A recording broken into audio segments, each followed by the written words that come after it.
नमस्कार, प्रदेश की अहम खबरें लेकर हाजिर है सुजस आवाज राजस्थान। सुजस पॉडकास्ट में आप सुन रहे हैं मेधा से प्रदेश के मुख्य समाचार। एक नजर आज की हेडलाइंस पर। मुख्यमंत्री भजनलाल शर्मा ने ब्रिटेन की प्रमुख कंपनियों के प्रतिनिधियों के साथ आयोजित बैठक को किया संबोधित। राइजिंग राजस्थान समिट में पधारने के लिए किया आमंत्रित।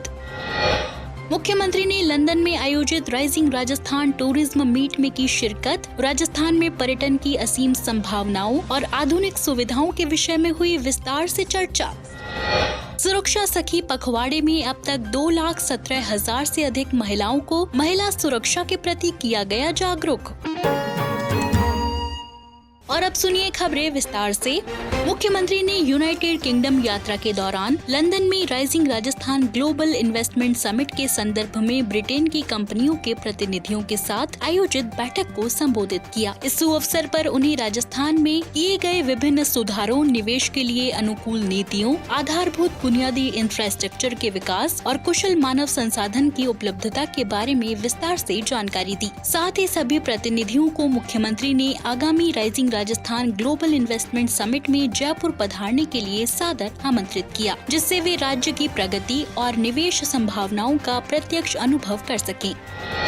इसी क्रम में मुख्यमंत्री ने आज लंदन में वेदांता रिसोर्सेज लिमिटेड के अध्यक्ष अनिल अग्रवाल से सार्थक मुलाकात की। इस अवसर पर मुख्यमंत्री ने उनके साथ राजस्थान में निवेश के विविध अवसरों, औद्योगिक विकास की संभावनाओं और नवीन नीतिगत पहलों के बारे में विस्तार से चर्चा की। साथ ही आगामी समिट में पधारने के लिए उन्हें सादर आमंत्रित किया। मुख्यमंत्री ने कहा कि हमारी सरकार इस समिट के माध्यम से राजस्थान को आकर्षक निवेश गंतव्य, नवाचार का केंद्र और सतत विकास का प्रतीक बनाने की दिशा में निरंतर प्रयासरत है।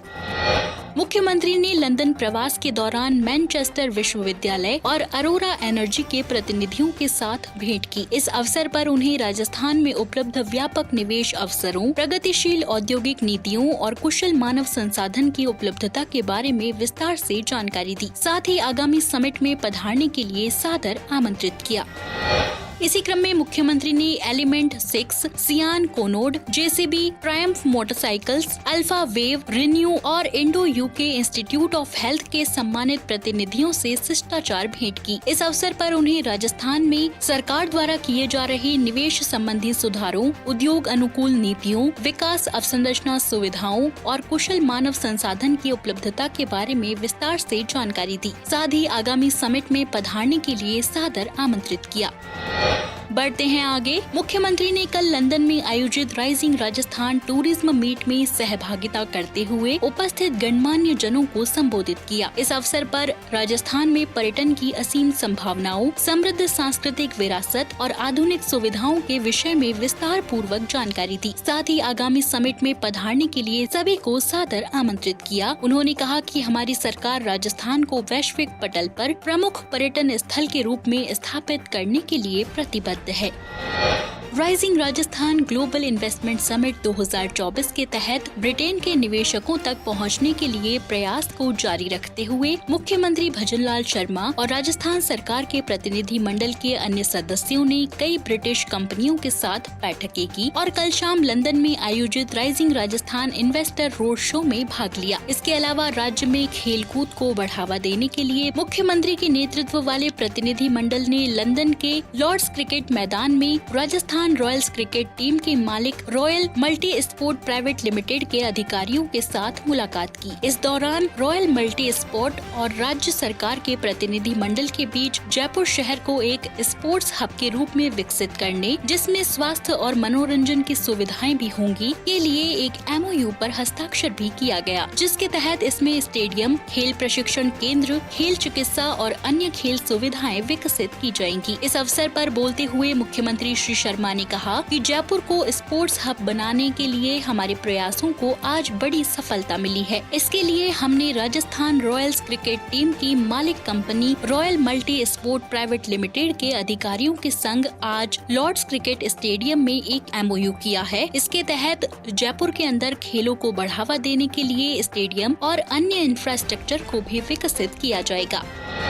National institute for health and care excellence NICE के अधिकारियों के साथ हुई बैठक और लंदन के इंपीरियल कॉलेज के परिसर में स्थित imperial innovation hub skill space के परिसर का दौरा शामिल है। स्किल स्पेस में हुई बैठक में राज्य सरकार के प्रतिनिधिमंडल ने स्किल स्पेस और राजस्थान स्थित शैक्षणिक संस्थानों, शिक्षाविदों और उद्योग भागीदारों के बीच सहयोग के अवसरों पर भी चर्चा की। इससे पहले कल शाम लंदन में आयोजित इन्वेस्टर रोड शो के दौरान मुख्यमंत्री भजनलाल शर्मा ने राजस्थान निवेश प्रोत्साहन योजना RIPS का अनावरण किया।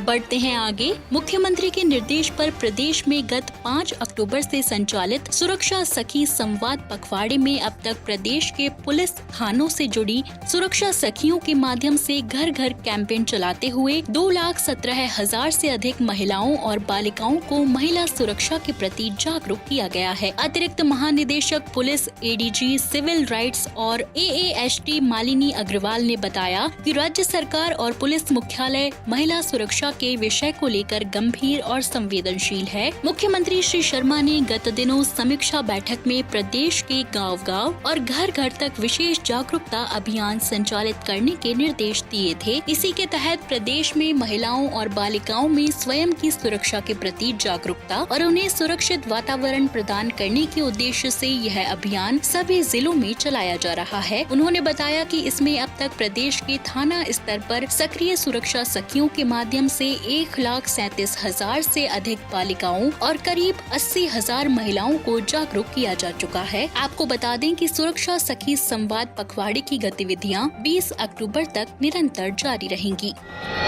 ग्रामीण विकास विभाग की अतिरिक्त मुख्य सचिव श्रेया गुहा ने बताया कि राजस्थान ग्रामीण आजीविका विकास परिषद यानी राजीविका द्वारा 21 अक्टूबर से 27 अक्टूबर तक दीपावली मेले का आयोजन इंदिरा गांधी पंचायती राज संस्थान परिसर जवाहरलाल नेहरू मार्ग जयपुर में आयोजित किया जा रहा है। इस दीपावली मेले में प्रदेश के लगभग 70 से 80 स्वयं सहायता समूह की महिला सदस्य अपने उत्पादों को प्रदर्शित और विक्रय करेंगी और हैंडीक्राफ्ट, हैंडलूम, खाद्य और उन्नत तकनीक से बने हुए उत्पादों को प्रदर्शित भी किया जाएगा। ऐसे मेले महिलाओं द्वारा बनाए गए उत्पादों को विक्रय करने के लिए उन्नत मंच उपलब्ध करवाते हैं, जहां ये महिलाएं अपने द्वारा बनाए गए उत्पादों का उचित मूल्य प्राप्त करती हैं।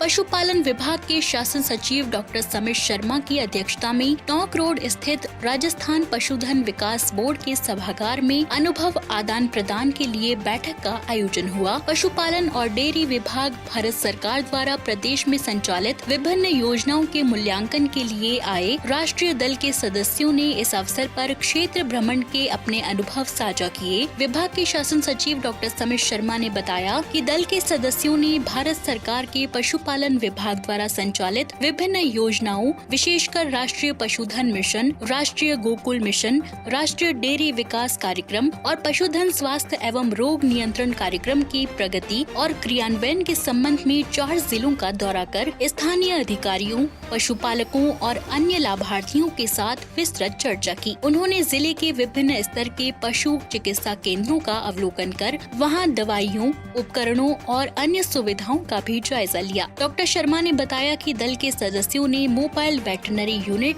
और कॉल सेंटर 1962 की सराहना करते हुए इसके और अधिक प्रचार प्रसार पर बल दिया है, जिससे अधिक से अधिक लोग इसका भरपूर लाभ ले सके और इसका मकसद पूरा हो सके। उन्होंने बताया कि योजना को अधिक प्रभावी बनाने के लिए निरंतर नवाचार और आवश्यक सुधार की कार्रवाई होती रहेगी। और चलते चलते जवाहर कला केंद्र में शुक्रवार को 24वें लोक रंग कार्यक्रम का शुभारंभ हुआ। इस राष्ट्रीय लोक रंग सांस्कृतिक कार्यक्रम का आयोजन 18 से 28 अक्टूबर तक होगा। कला एवं संस्कृति विभाग के शासन सचिव और जवाहर कला केंद्र के महानिदेशक रवि जैन ने मुख्य अतिथि के तौर पर लोक संस्कृति के समायोजन और एकता का प्रतीक मानकर लोक रंग ध्वज को फहराकर लोक रंग कार्यक्रम का शुभारंभ किया। इस दौरान राजस्थान फाउंडेशन की आयुक्त मनीषा अरोरा और जवाहर कला केंद्र की अतिरिक्त महानिदेशक अलका मीणा भी उपस्थित रहीं। लोक संध्या के दौरान भरतपुर के ब्रज अंचल से बम रसिया लोक नृत्य की प्रस्तुति हुई। साथ ही चरी और चक्री नृत्य जैसे विभिन्न लोक नृत्यों की रंगारंग प्रस्तुति से जवाहर कला केंद्र का संपूर्ण प्रांगण लोक वादन और गायन से झूम उठा। तो आज के सुजस पॉडकास्ट में इतना ही। मेधा को दीजिए इजाजत, कल फिर होगी आपसे मुलाकात। तब तक के लिए नमस्कार।